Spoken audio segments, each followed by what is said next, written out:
जय श्री राधे कृष्ण। आप सभी का आपके अपने YouTube channel VK Mishra present में बहुत बहुत स्वागत है। आइए आज आप सब सुनेंगे कार्तिक मास महात्म्य कथा में 15वें अध्याय की कथा। अब तक आपने पिछले अध्यायों का कथा श्रवण नहीं किया हो तो चैनल पे वीडियो अपलोड है, आप वहां से कथा को श्रवण कर सकते हैं। तो बोलिए प्रेम से भगवान विष्णु की जय, माता लक्ष्मी की जय, तुलसी माता की जय, भगवान श्री कृष्ण की जय, सर्वदेवी देवता की जय। नारद जी बोले, वीरभद्र को गिरा हुआ देखकर रुद्र के गण भय से रणभूमि को छोड़कर पुकार करते हुए शिव जी के समीप गए। उनका कोलाहल सुनकर चंद्रशेखर वृषभ पर चढ़कर हंसते हुए संग्राम को गए। रुद्र को आते देख लौटे हुए गण सिंहनाद करके फिर बाणों की वर्षा से दैत्यों को मारने लगे। वे दैत्य भयंकर शिवजी को देखकर ऐसे भागने लगे जैसे कार्तिक व्रत करने वाले को देखकर उसके भय से पाप भाग जाते हैं। इसके बाद जलंधर दैत्यों को भागते देखकर क्रोध से हजारों बाणों को छोड़ता हुआ शिवजी के ऊपर दौड़ा। शुंभ, निशुंभ, अश्वमुख, कालनेमी, बलाहक, खड़ग रोमा, प्रचंड और घसमर आदि दैत्य भी शिवजी के ऊपर झपटे। शिवजी अपने गणों की सेना को बाण रूपी अंधकार से ढकी देखकर दैत्यों के बाण जाल को काटकर अपने बाणों से आकाश को आच्छादित कर दिए। उस समय उन्होंने दैत्यों को अपने बाण रूपी आंधी से व्याकुल कर दिया और प्रचंड बाणों के समूह से उन्हें पृथ्वी पर गिरा दिया। खड्गरोमा नाम के राक्षस के सिर को क्रोध से फरसा द्वारा काट डाला और बलाहक के सिर को खड़वांग से 2 टुकड़े कर दिए। घसमर नामक दैत्य को पास से बांधकर पृथ्वी में पटक दिया और कितने ही बैल की शिंगों से मारे गए। दैत्य सिंह से पीड़ित हाथियों के समान संग्राम में ठहरने में असमर्थ हो गए। तदंतर क्रोध से व्याप्त शरीर वाले जलंधर ने वज्र के समान शब्दों से संग्राम में रुद्र को बुलाया। जलंधर बोला, अब मेरे साथ युद्ध करो, इनके मारने से क्या प्रयोजन है। हे जटाधारी, तुम में जो कुछ बल हो सो दिखाओ। नारद जी बोले, ऐसा कहकर उसने शिवजी के आए हुए बाणों को अपने पहने बाणों द्वारा हंसते हंसते काट डाला। तदंतर घोड़ा को, ध्वजा को और छत्र को शिवजी ने अपने 7 बाणों से काट डाला। कटे धनुष और रथ सहित जलंधर वेग से गदा उठाकर शिवजी के ऊपर दौड़ा। तब शिवजी ने उसकी गदा को अपने बाणों से 2 खंड कर दिए। उस पर भी वह घोषा उठाकर मारने की इच्छा से शिवजी के ऊपर पहुंचा। तत्काल शिवजी ने बाणों के समूह से उसे 1 कोस दूर हटा दिया। तब जलंधर ने शिवजी को अधिक बलवान समझकर उनको मोहित करने वाली अद्भुत गांधर्वी माया की सृष्टि की। इसके बाद गंधर्व गान करने लगे, अप्सराओं के गण नाचने लगे और सब ताल, वेणु, मृदंग आदि बजाने लगे।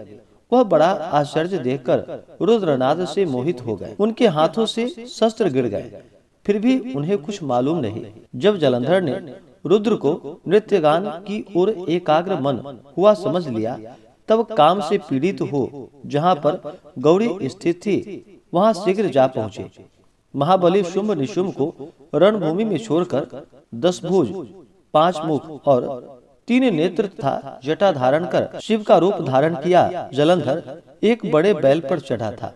पार्वती जी ने शिवजी को आते देखकर सखियों के मध्य से उठकर उनके दर्शन के लिए मार्ग में आ खड़ी हुई। दैत्यों के राजा ने सुंदर अंग वाली पार्वती को देखकर वीर को छोड़ दिया और उसके सब अंग जड़ हो गए।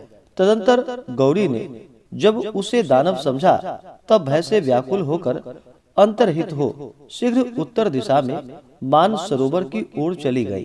तदंतर वह दैत्य क्षण भर में बिजली के समान दीप्तिमती पार्वती जी को न देखकर वेग से युद्ध में फिर आ पहुंचा जहां शिवजी विद्यमान थे। पार्वती जी ने उस समय मन ही मन विष्णु का स्मरण किया।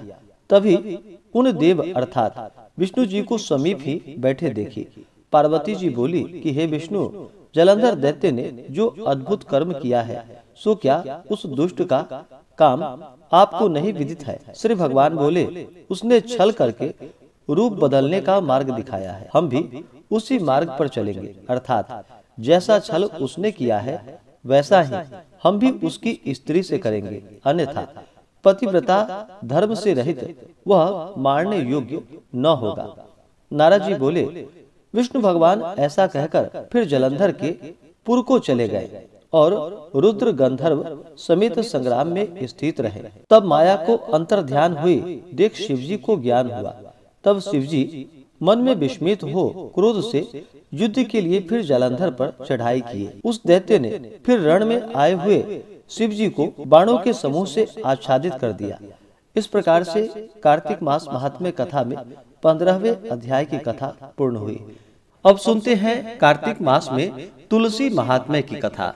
तो बोलिए प्रेम से माता तुलसी की जय। कथा के अनुसार विष्णु कांची नगरी में कनक नाम का एक संतानहीन धनाढ़ क्षत्रिय रहता था।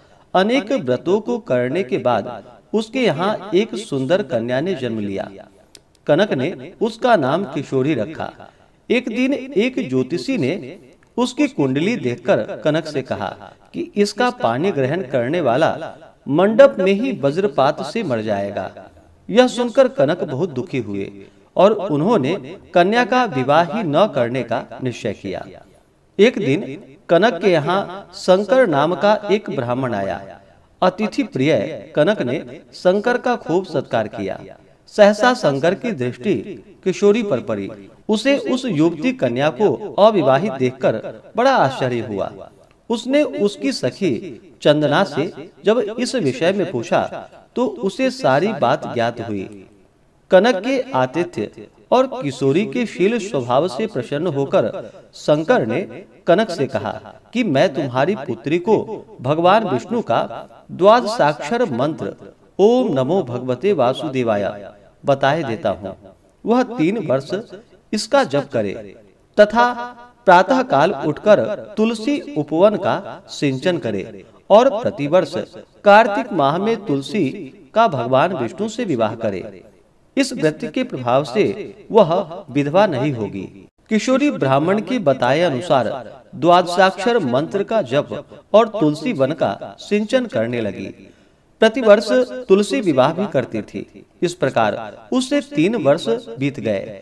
चौथे वर्ष जब कार्तिक मास में प्रातः स्नान के लिए जा रही थी तो उसे विलेपी नामक एक क्षत्रिय कुमार ने देख लिया और उसके अनुपम सौंदर्य पर मोहित हो गया। वह उसे प्राप्त करने का प्रयास करने लगा, पर किसी भी प्रकार से उसे सफलता न मिली। एक दिन उसे पता चला कि वहाँ एक मालिन नित्य किशोरी को फूल देने के लिए जाती है। यह जानकर वह उस मालिन से मिला और धन देकर उसे अपने षड्यंत्र में शामिल कर लिया। अब वह नित्य प्रति मालिन की लड़की बनकर स्त्री वेश में किशोरी को फूल देने जाने लगा। उस समय विष्णु कांची में जयसेन नाम का राजा राज्य किया करता था। उसके पुत्र का नाम मुकुंद था। एक दिन मुकुंद ने किशोरी के रूप और सौंदर्य की प्रशंसा सुनी तो उसने निश्चय कर लिया कि मैं किशोरी से ही विवाह करूंगा। उसने इस आशय का संदेश किशोरी के पिता कनक को भी भेज दिया। राजा के मंत्री ने आकर कनक से विवाह की सहमति प्राप्त कर कार्तिक शुक्ल द्वादशी का दिन निश्चय कर लिया। निश्चित समय पर किशोरी को लग्न मंडप में बैठाया गया। उस समय भी किशोरी भगवान विष्णु और तुलसी माता का ही ध्यान कर रही थी। आधी रात के समय विवाह के लिए मुकुंद मंडप में आया तो वहां से अन्य पुरुषों को हटा दिया गया। सिर्फ विलेपी ही स्त्री वेश में होने के कारण वहां बैठा रहा। अचानक आकाश में घनघोर गर्जना होने लगी। बहुत तेज आंधी चलने लगी। सारे दीपक बुझ गए। बिजली चमकने लगी। उसी समय विलेपी ने अवसर देखकर जैसे ही किशोरी के हाथ को स्पर्श किया वैसे ही आकाश से वज्रपात हुआ और विलेपी काल कवलित हो गया, यानी कि मर गया। उसके मरते ही सब कुछ शांत हो गया। पुनः सब व्यवस्था हुई। मुकुंद और किशोरी को सकुशल देख सब लोग प्रसन्न हो गए। प्रसन्नता पूर्वक कनक ने किशोरी का मुकुंद के हाथ में हाथ दे दिया और इस प्रकार तुलसी व्रत के प्रभाव से वैधव्य योग की समाप्ति हो गई और किशोरी राजरानी बन गई। तो बोलिए प्रेम से माता तुलसी की जय, भगवान विष्णु की जय, माता लक्ष्मी की जय, सर्व देवी देवता की जय। तो आशा करता हूँ कि यह जानकारी आपको अच्छा लगा हो।